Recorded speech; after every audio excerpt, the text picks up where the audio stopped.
नमस्कार। मनर भाव को परिप्रकाश करिवार एक सुंदर माध्यम होची भाषा। भाषा बिना मनर भावना स्पष्ट भाव में परिव्यक्त हो पारे नहीं। तेबे आमर मातृभाषा होची ओडिया। आमे आमर मातृभाषा रे जेते सुंदर भाव में निजर भावना को व्यक्त करि परिबा हुए तो अन्य कोनोसी भाषा रे सेते साबलील भाव में ताहा परिप्रकाश करि परिबा नाही।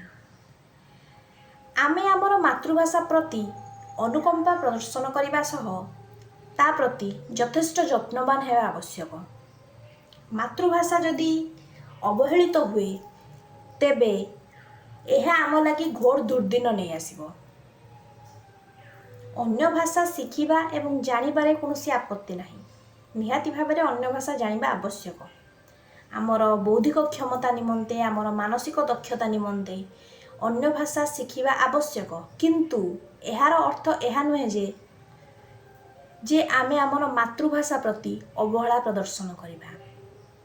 स्वभाव कवि गंगाधर मेहर भाषा रे मातृभूमि मातृभाषा रे ममता जाहृदे जनमी नाही, ताकू जेबे ज्ञानी गणरे गणिबा अज्ञान रहिबे काहे। तेबे आमे जदि अन्य भाषा प्रभाव रे आसी निजर मातृभाषा को अवहेला प्रदर्शन करिबा, ता प्रति हीनमन्यता देखैबा, ताहले आम ठारू बड़ मूर्ख ए दुनिया रे बोधे केही नांती। सब बेले मु कहिछि मातृभाषा प्रति आमे यथेष्ट अनुकंपा प्रदर्शन करने आवश्यक। जी निज माटी माँ आउ भाषा को भल पाइनी सी जीवन में केबे भी जने सफल मनीष हो पारिबनी।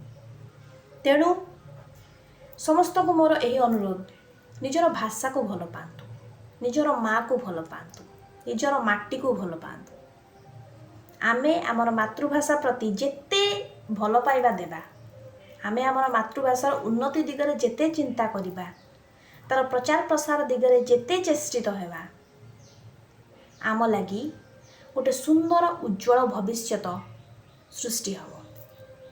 तेणु आम मानू एथिप्रति यथेष्ट यत्नवान हेबाकू पड़िबो। धन्यवाद।